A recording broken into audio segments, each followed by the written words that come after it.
Hello everybody, and welcome to Whiz, your family-friendly podcast where we discuss D&D Onslaught, Dice Masters, HeroClix, and the other entertaining games made by WizKids. I'm WizDad, that one sellsword you can't find a good faction to play me on. I will be your guide for navigating the competitive and casual scenes of the WizKids Triforce of Gaming. It is Onslaught Wednesday. Today we're talking all things Red Wizards and which characters you should be trying to play and which ones you should be picking up. Before that, though, it's time for the WizKids Progress Report. Kowalski, Progress Report. There's honestly not a lot to talk about on this section of the Progress Report for Onslaught. We know that in October we're getting the Frogmire expansion. We know that there's also the OP Construct event, the storyline OP event for Onslaught, but really we're kind of all holding bated breath for Worlds to come, so that way at the Fan Appreciation we're anticipating announcements going through at least the first couple of months. I'm hoping at least the first half of 2024 to at least detail what else is coming. I assume we're not getting anything else in 2023 outside of Frogmire and the constructs, but I'm hoping we hear something at Worlds about potentially another faction, maybe the second half of Sellsword, since you only have, I believe, 4 Sellswords. You can't even run a Sellsword faction. Maybe a new faction would be nice. Maybe another add-on that would, add another map to the game outside of Frogmire. Frogmire, we haven't really heard whether or not that map, that board, will be legal for tournament play. Be also nice to hear about any other small box scenarios. I know we got the Benefactor. Might be nice to also hear something. I would anticipate, like Frogmire, getting one of those every 6 months would be reasonable, and maybe some factions or smaller box things would be good too. Another key thing, which will kind of segue into my next segment, would be a lower price point entry for Onslaught to get new players to join. Right now, the $150, $140 price point is appropriate for what's in the box. The painted minis are beautiful. Pre-painted minis have a premium. The problem is that if you're trying to build a game, you're trying to get a community, you're trying to get people in, that's not really the good starting point. We've talked about this. Really, it needs to be a sub 100 entry point. So if that means take away the pre-painted and just do the normal blank ones, and that somehow gets it below 100, that's fine. If there's like a competitive version where it's like, hey, here's just the factions, we're not including any of the extra monsters like the dragon or things like that, that's fine as well.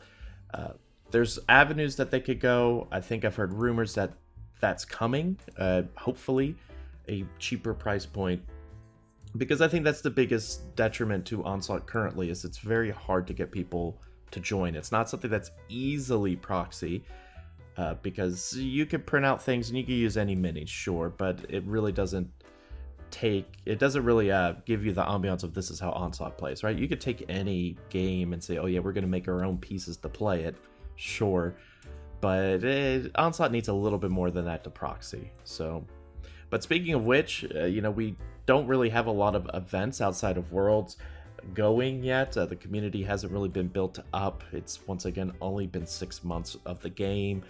We had a decent turnout at Nationals at Gen Con. I anticipated pretty sizable turnout at Worlds, so I'm hoping that that'll spawn more games, more competitive. As OP kits go out, people get more creative methods of prizing, you can get more events going. I will say, kind of bouncing off my last episode on Monday with Dice Masters, if you're looking to start a local community, try to get people into it. It's a lot harder to do than Dice Masters, because obviously stores aren't really going to invest in buying one of the boxes for $150 or whatever they get it at cost and then let people play it.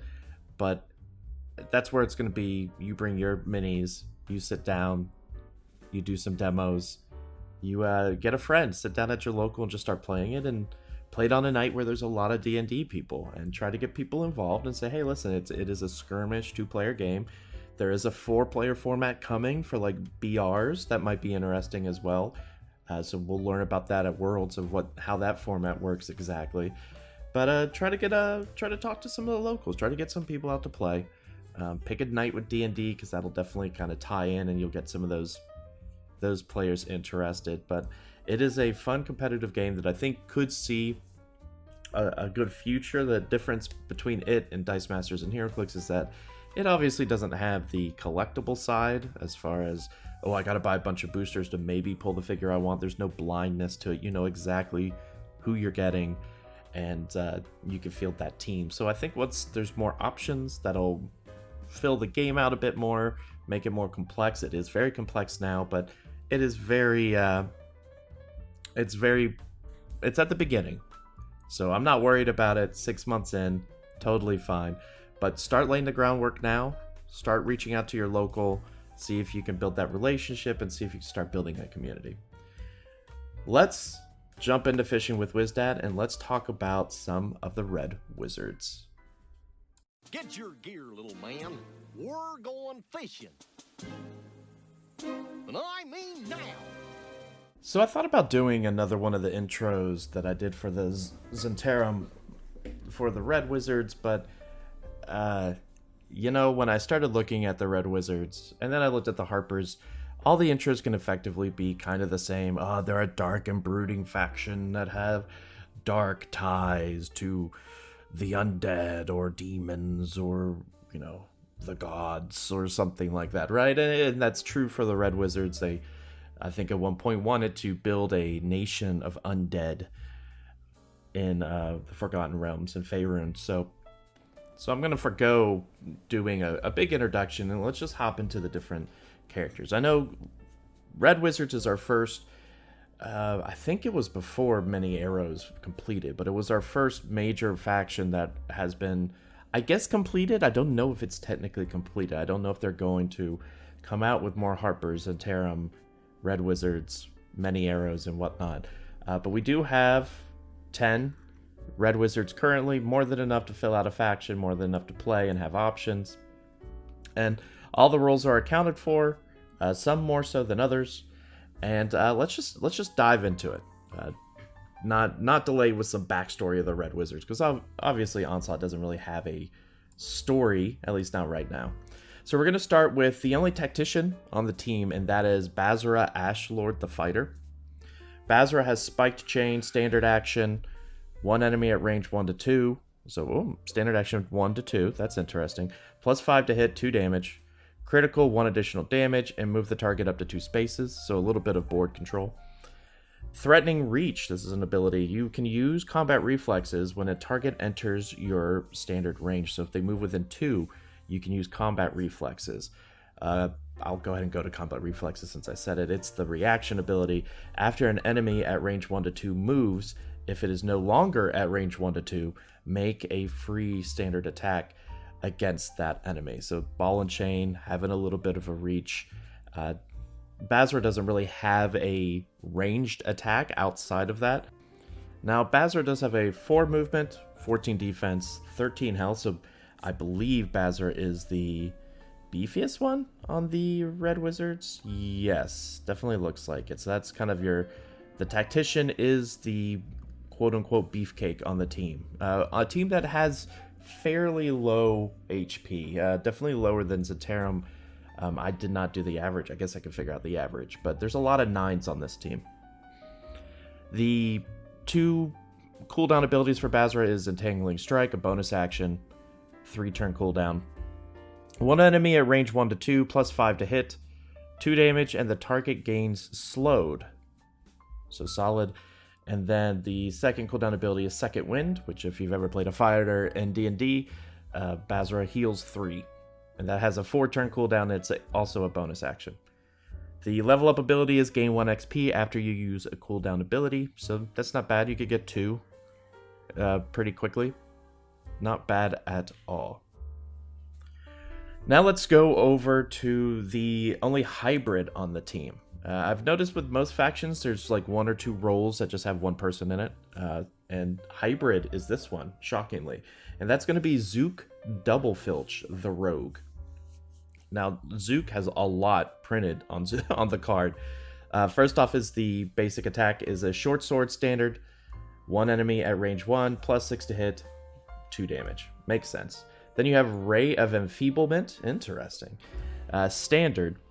This is the range. One enemy at range 2 to 4, 5 to hit, 2 damage. And the target gains weakened, which means their attacks do half damage. So solid for a ranged attack. Critical, plus 1 damage, and you heal 1. And then there's Sneak Attack. Plus 1 damage when your standard basic attack, your close attack. If a friendly character is adjacent to your target, plus 1 damage with your ranged attack if you have cover from your target. So that's interesting. I don't know if we've seen Sneak Attack yet, so that is very interesting. 5 movement, so quite fast, which makes sense for a rogue. 14 defense, 9 hit points. The 2 cooldown abilities is Ledger Domain.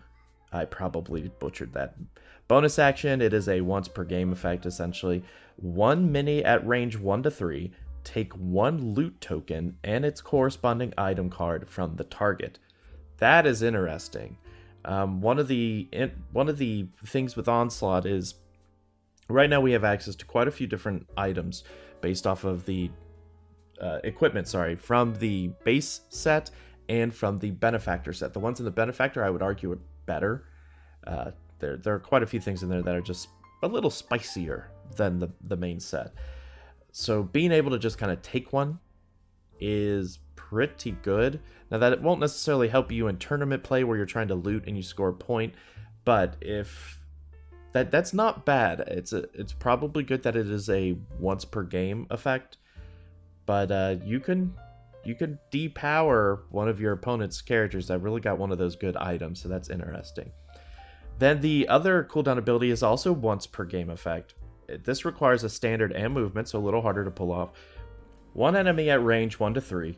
Choose one of their arcane or divine abilities and use it as though it were yours. So that's really good. The downside is it does take a standard and movement, so that could be a little hard to pull off. There are obviously some abilities that are better than others. You would love to be able to kind of steal one of their arcane and divine. I'd have to really think about which ones are like some of the key ones you'd want to take, but that's a really cool way to integrate Spell Thief into Onslaught. That's really, really cool. And then the reaction ability for Zook is the opportunity attack after an adjacent enemy moves. If it is no longer adjacent, make a free standard attack, or close attack, against that enemy, rolling 1d20. So your standard opportunity attack. Zook does gain 1 XP at the end of their activation. So he is one of the, or she, Zook, is one of those characters, minis, that does get XP every time they have a turn. Once again, I'm not really going over their level up abilities. If there's any that are incredible and really make them stand out more, I'll mention it. Zook's really just gives additional damage. Magical Ambush is interesting. Magical Ambush, deal 1 damage against enemies who have not activated this round. I don't know if they've clarified that, how that actually works. There's no cooldown, there's no action you do to do it, so I don't know if you just take it and then it's over. So I level up, I take this card and just deal 1 damage. If so, that could be interesting. I know when I play, it's hard for me to get out of the D&D mindset of playing the long game as opposed to the short game. The long game meaning, I don't want to blow any of my abilities before the game's over, but there's not a lot of rounds in Onslaught. Typically, I believe 5. So, that could be very good to be able to, especially if Zook goes first and you're about to level up, being able to use that ability to deal 1 damage to all your opponents could be very significant. Now we're going to get into our range damage dealers. There's 2 of them. We'll start with Fairloon of Scardale, the Warlock. The standard close is Sickle of Life Stealing. 1 enemy at range 1, plus 4 to hit, 1 damage, heal 1. Solid. Range is going to be Agonizing Blast, standard, arcane. 1 enemy at range 2 to 5, plus 4 to hit, 3 damage. Solid. Those pluses are a little low. Plus 4 is okay, I guess. A critical is +1 damage, heal 1. 4 movement, 12 defense, 8 health, so a little on the frail side. But it's a warlock, more of a magic-based warlock, so it makes sense. The 2 cooldown abilities are Cloak of Flies, bonus action, arcane, 5 cooldown, 5 turn cooldown. Gain Cloak of Flies, simple enough. You have cover against all enemies, and enemies cannot take reactions after your moves. So, solid. Then Fireball. Hey, standard, 5 turn cooldown.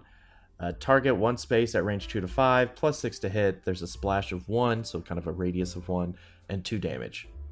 So, kind of a Fireball attack. He does have a reaction called Counterspell, once per game, essentially. After an enemy at range 1 to 3 uses an arcane or divine ability and sets their cooldown dial, if any, cancel it. So that means if once they use the ability, set their cooldown, you just cancel the spell. Pretty good. Gain 1 XP after you defeat an enemy character. That's okay. He can deal some damage if he hits with that agonizing blast. A +4 isn't amazing, but not bad. My concern is he's frail. He can heal with either of his standards. Just his close standard. Self-heal. So he's not bad. I don't know if he's the best, but he's definitely not bad. Maybe more of a death match if you need to deal damage. But 4 movement is kind of slow. I guess it's standard, right? Almost everyone has 4. 5 is good, 3 is bad. But he is awfully frail and low HP. 8 HP and 12 defense is pretty bad. He does get 3 defense if you level him up and choose Armor of Shadows. But at that point, he's probably close to dying. And honestly, a 15 isn't necessarily worth it. With a lot of people having a +4, that means they have to roll an 11 or higher on 2 D20s. That's probably likely to happen. Anytime I get a level up card that increases your armor, unless it is one of the paladins that already has like a 17 or a 16, I'm not that interested. A 12 to a 15 is just not good enough. His other one, Eldritch Spear, your close attack gains +1 range, +1 damage, and you heal an additional 1 after you hit with an attack. That is great. Like 2 damage, 2 heal, and it's 2 range. Eldritch Spear way better than Armor of Shadows. Then we'll talk about the second ranged attacker, Zaelsha, the Bard. Zaelsha has a standard unarmed strike. 1 enemy at range 1, +3 to hit, 1 damage. Ranged attack is Poison Spray. +1 enemy at range 2 to 3, +4 to hit, 2 damage. Then the critical is the target gains poison. They suffer 1 damage at the start of their activation, then roll a d20, 11 through 20, remove poison. If it is already poisoned, it suffers 2 damage instead. So this is kind of like a poisonish bard. Oh, this is interesting. I always like looking at the different classes of the minis and seeing what their subclasses are. And this is a bard who has we'll get to it. He has a 4 movement, 16 defense, 9 health. 2 cooldown abilities as standard. Pure Blood Poison. Bonus action, 3 turn cooldown. Gain Pure Blood. Your ranged attack gains +2 maximum range, and enemies damaged by your basic attacks gain poison. That's pretty good. He also has poison immunity. I did not mention that. He can't be poisoned. Makes sense, right? A lot of poison out there. Perform Creation is the other cooldown ability. Perform Creation standard, 5 turn cooldown. Draw a random loot token from the loot pool and gain the corresponding item. That's pretty cool. I don't know if that means Zaelsha is a College of Creation bard. I love College of Creation bards. It's probably my favorite college. It's very underrated. But very poison based, which is interesting. Now, I don't believe Perform Creation would count for the tournament scenarios where you have to loot treasure. I would have to go look at the rules for that, because he is not looting treasure. He just draws a loot token and gains the item. So he's not actually taking the action to loot the treasure.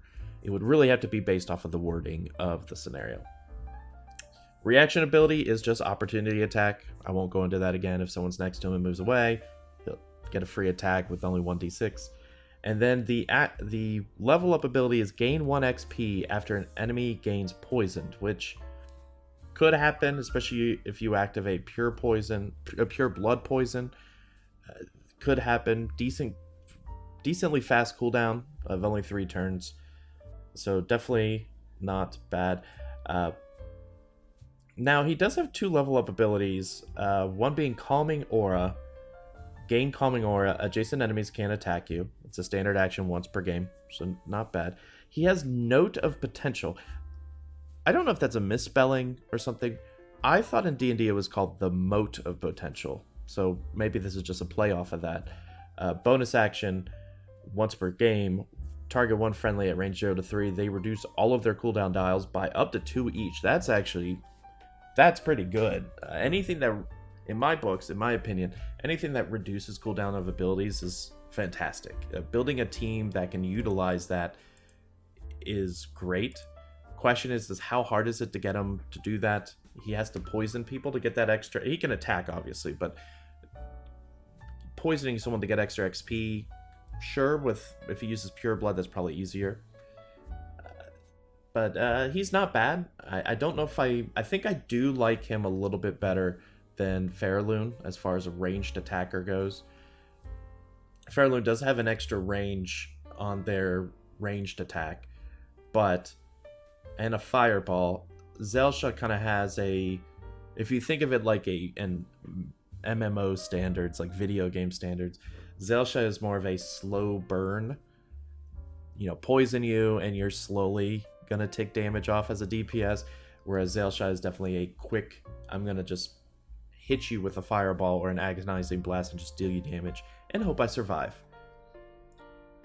So let's move on to the melee damage. There are 2 melee damage characters. There's Lament, the Sorcerer, which I know what you're thinking. Sorcerer, melee, what? Exactly.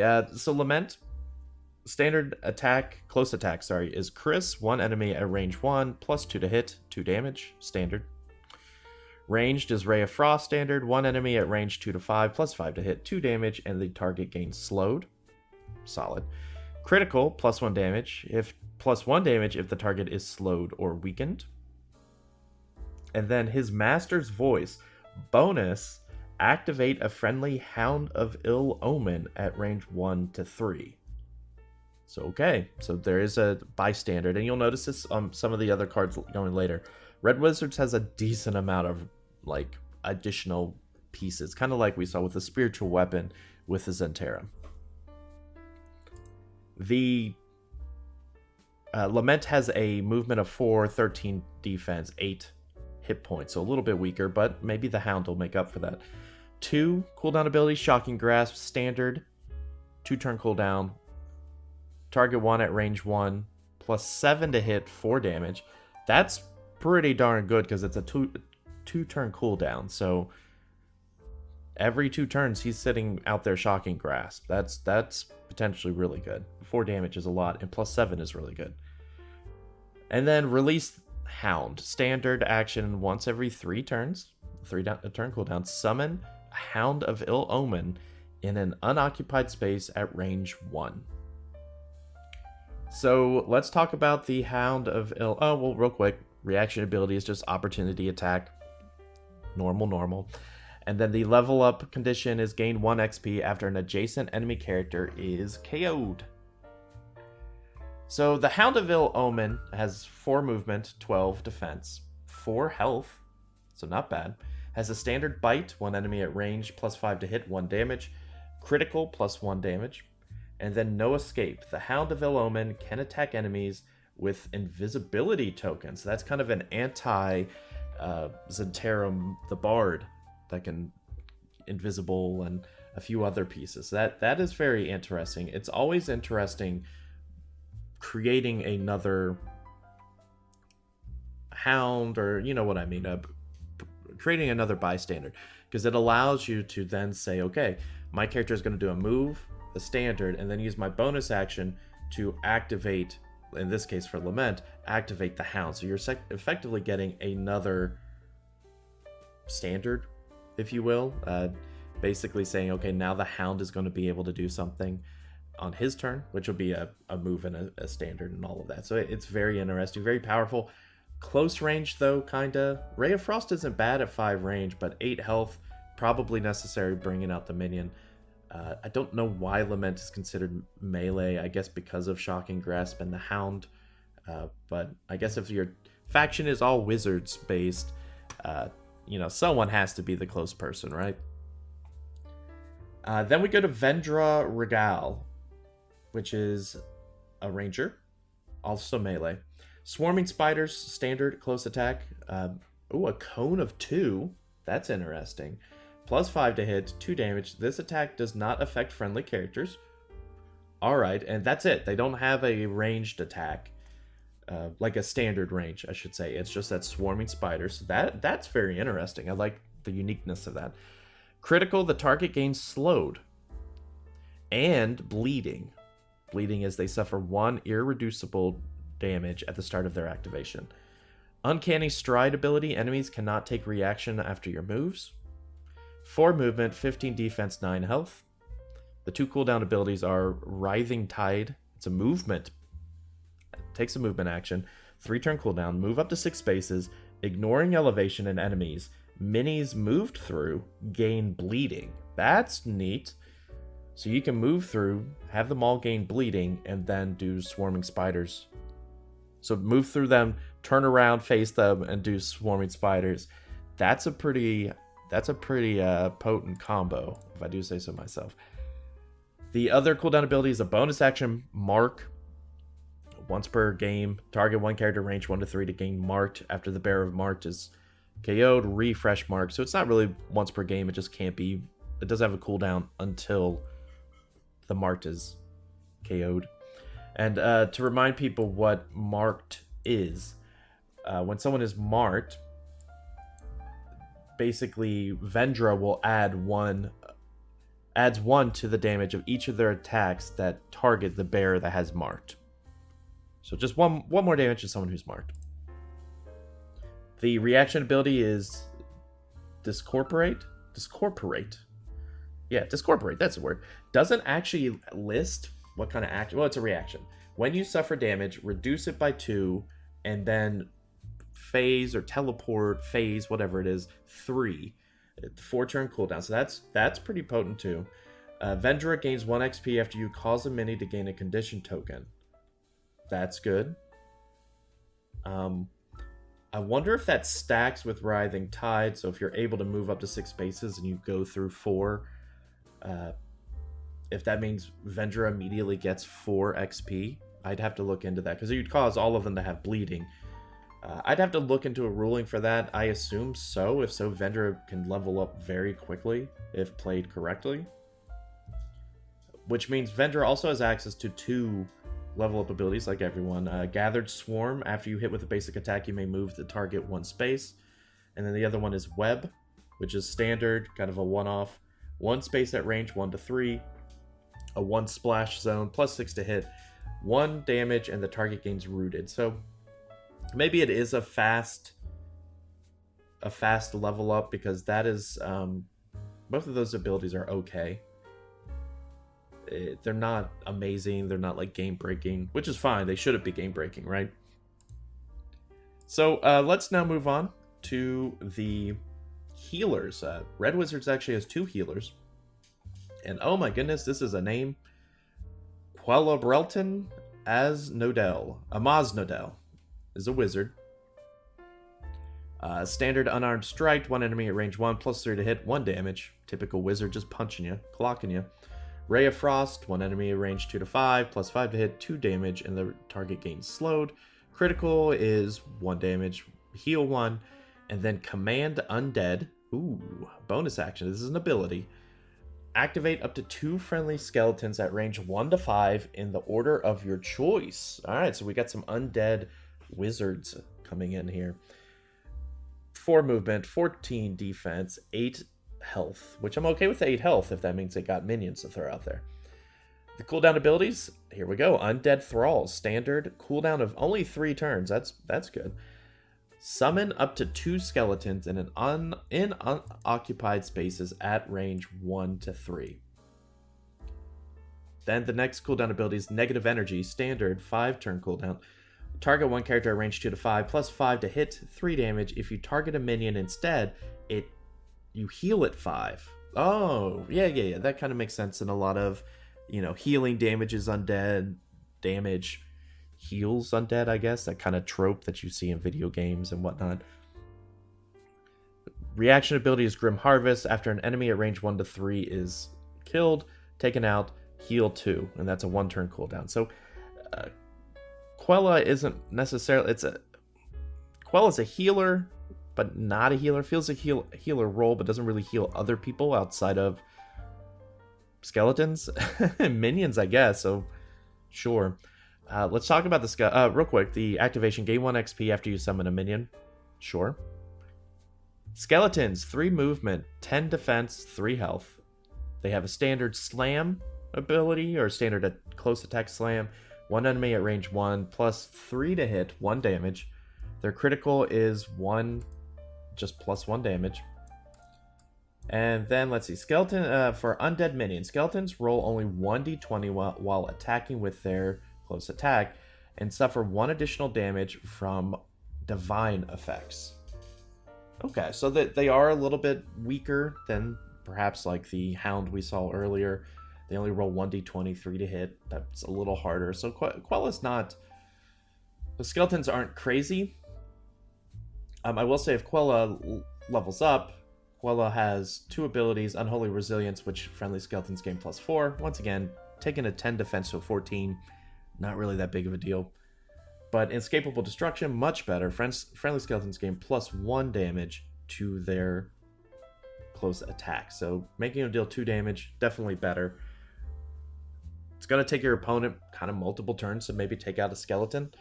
So, yeah, you could just keep popping them out. I believe there's a limit to just 2 skeletons. I assume. I don't actually know if there's a limit. I'd have to look into that. I know in HeroClix there are usually like max 1, max 2. With only 5 turns, it's probably unlikely you get back, but you could pop out more skeletons. But what good is that when you can only activate up to 2 friendly skeletons at range 1 to 5? So maybe that's what it is. Even if you have multiple, whoop-de-doo, that'll help you level up faster, but, that's, it is what it is. Then finally, I think everyone's favorite character when they saw Red Wizards, because, it is a, there's no sugarcoating it. It is a rabbit person, which I believe is called a Haragon. The Haragon mini is great, by the way. Looks fantastic. Stagar. We'll go with Stagar. Is a druid. Close attack is a kick. 1 enemy at range 1, 3 to hit. The card doesn't show damage. I know there's an errata that says it does 1 damage. Hurl Flame, standard. 1 enemy at range 2 to 4, plus 4 to hit, 1 damage. If hit, the target gains burning. Oh yeah, because this is a wildfire druid, which is one of my favorite subclasses for druid. Critical, the target gains burning. If it is already burning, it suffers 2 damage. Makes sense. Then an ability, Raging Wildfire, bonus action. Activate a friendly wildfire spirit, so another minion, I should say. Activate a friendly wildfire spirit at range 1 to 3, limit once per activation. So you can't give up your movement, you can't give up your standard to do that multiple times. 5 movement, so fast druid, 13 defense, 8 health. So once again, we've seen a lot of 8 health Red Wizards. The 2 cooldown abilities, Cauterize, standard, 4-turn cooldown, 1 mini at range 0 to 4, plus 5 to hit. If the target is friendly, heal 3. If the target is an enemy, damage 3. I like that. You have to roll, so it isn't just a blanket 3 heal for your friendly, but plus 5 to hit, pretty reasonable. Call Wildfire, standard. 5-turn cooldown. You can guess it. Summon a wildfire spirit in an unoccupied space at range 1 to 3. Surprise! Who would have saw that coming? Reaction ability Spirit Bond, 2-turn cooldown. When you are about to suffer damage, an adjacent wildfire spirit suffers the damage instead. So kind of directing the damage to your wildfire spirit is pretty nice. You gain 1 XP after your wildfire spirit suffers damage, so that's a level up condition. So that's pretty good. Staggar is probably going to do that just to keep leveling up. Let's talk about the wildfire spirit. 4 movement, 14 defense, 5 health. Has a ranged attack, so the first minion we've seen with a ranged attack for Red Wizards. Flame Seed, 1 enemy at range 1 to 4, plus 3 to hit, 1 damage, and the target gains burning. Also has Flight. Wildfire Spirit ignores elevation, hindering an impassable terrain while moving and attacking. So that's pretty good. You kind of want to make sure Wildfire Spirit stays near Staggar, because otherwise can't be activated. Essentially, you need Staggar to do that. But that's good. Out of the 2 that we've just talked about for healers, I honestly like Staggar a lot better than Quella, just because I like the Wildfire Spirit more than I like the skeletons. Speaking of skeletons, though, let's go to our last 2 characters, and those are going to be our defenders, our tanky people, our what's a word for it? Our vanguard. That's the word. We'll start with, hey, the other skeleton guy, and that's Elok Aldenin, the cleric. Sickle of Life Stealing, that sounds familiar. 1 enemy at range 1, plus 4 to hit, 1 damage, 1 heal. So we saw that earlier on Faraloon of Scardale. Toll the Dead is the ranged attack. 1 enemy at range 2 to 3, plus 4 to hit, 2 damage. That's it. Critical plus 1 damage, heal 1. A lot of the Red Wizards kind of have that as their critical damage and heal. Control Undead. Activate a friendly skeleton at range 1 to 3. Hey, that sounds familiar. 4 movement, 16 defense, 11 movement. There's 11 health, I should say. 2 cooldown abilities, Touch of Death, 1 enemy at range 1. The target suffers 1 damage and gains weakened. That's a bonus action, 3-turn cooldown. So that one's okay. They suffer 1. No rolls or anything. They just take 1 and they gain weakened. So that's solid, especially if they've got something that kind of prevents, a high defense. Being able to just deal them 1 and also makes their attacks not as good. That's real good. And then obviously, Animate Undead, standard, 5-turn cooldown. Summon a skeleton in an unoccupied space at range 1. So just 1 skeleton as opposed to Quella, who could do 2. But Quella is also quite a bit more frail, 3 less health than Elec. Elec has the combat reflex reaction, which we've already talked about, and then gain 1 XP after you are attacked by an enemy. So definitely one of the more, Vanguard, right? The tankier pieces of the Red Wizards. The skeletons for Elec are the exact same as Quella. He just only gets to pop out 1. And, which makes sense, because Elec is a lot more tankier. He doesn't really have a method to healing them. He is definitely the tank that just can also pop out a skeleton. Besides Touch of Death, Elec doesn't have another use for the bonus, so makes sense Elec run up there, standard, bring out a skeleton, and kind of has 2 pieces wailing on some of your pieces. Now his level up abilities, he has 2 of them. One of them is, I don't know if it's better than the other. Greater Skeletons is one. Friendly skeletons lose undead minion. I assume his ability works on all skeletons, so if you're playing him with Quella, which you could, they're both healer and vanguard, 2 separate roles, they lose undead minion, which means they now get 2 d20s to attack, and they don't suffer the additional damage from divine attacks. For the other one is Reaper, your close attack gains +1 damage and +1 heal while attacking a slowed or weakened enemy. So that would be you bonus action Touch of Death, and then attack with Sickle of Life, and you heal more. So it really depends on whether you're going to emphasize using skeletons or make Elec more of the close range attacker. The other Vanguard is Jelana Stalos. Stalos? I just wanted to say Stamos for some reason. Longsword, close attack, no ranged attack, just 1 enemy at range 1, +5 to hit, 2 damage. Jelana's critical is +1 damage, and add 1 charge to one of her abilities. Now, Jelana works a little differently. She has what's called charges, not cooldowns. So for her two cooldown abilities. We'll just skip to that. Vengeful Strike, free action. It has 2 charges on it. Basically, after you hit with a close attack, spend up to 1 charge to deal 1 additional damage. So essentially, you just keep track of, Jelana has 2 charges.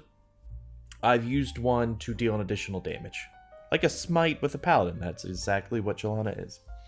Channel Healing, the other cooldown, is a standard 5 charges. Target 1 friendly at range 0 to 1. Spend X charges to heal X.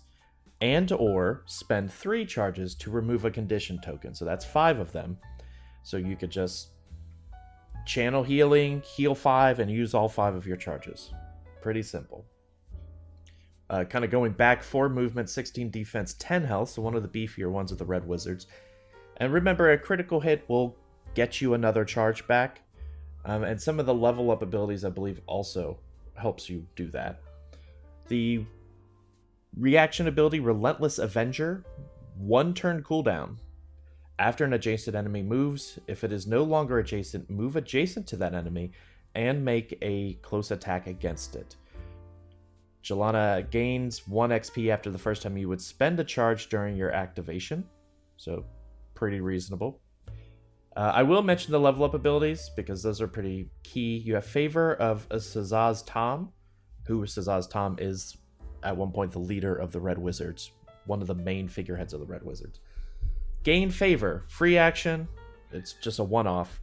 Gain 2 total charges to 1 or more of your character's card abilities. So that's kind of one way you could just kind of revamp your smite, probably your healing. The other one is Abjure, bonus action, it's a one-off. Target 1 enemy at range, move that enemy up to 2 spaces away from you. You're probably going for the favor of Sazaz Tom more, since Jelana really relies on those charges.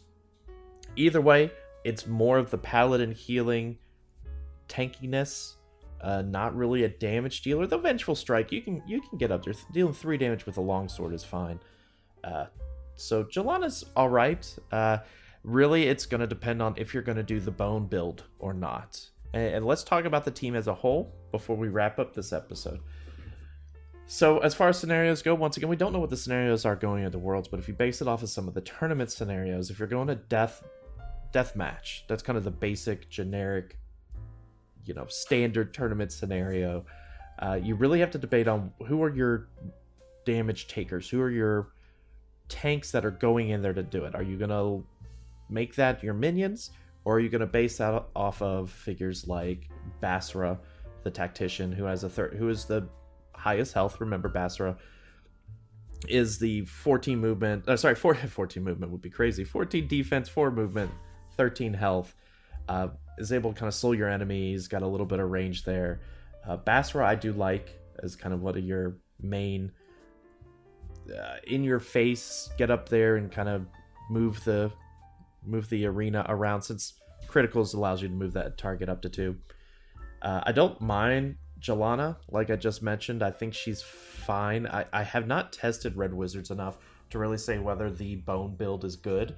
If you are going the bone build, though, you would probably need to do Quella and Alec, since they both have the ability of creating skeletons, and Alec really makes Quella's skeletons better. It could be very good. That's taking up your Vanguard and healing slot, though I like Staghar better as a healer, especially also as a damage dealer. So Staghar is probably one of my favorite characters, minis to play. It's hard for me to say minis, but definitely one of my more favored ones. So if I were to play just a deathmatch, I would probably lean more Basra, Zelshaw the Bard, Vendra the Rogue, Staghar the Druid, and Jelana. Those are probably my 5 I would go with. I'd probably do that more often than not. If it's more of a loot-based one, I'd look at Zook.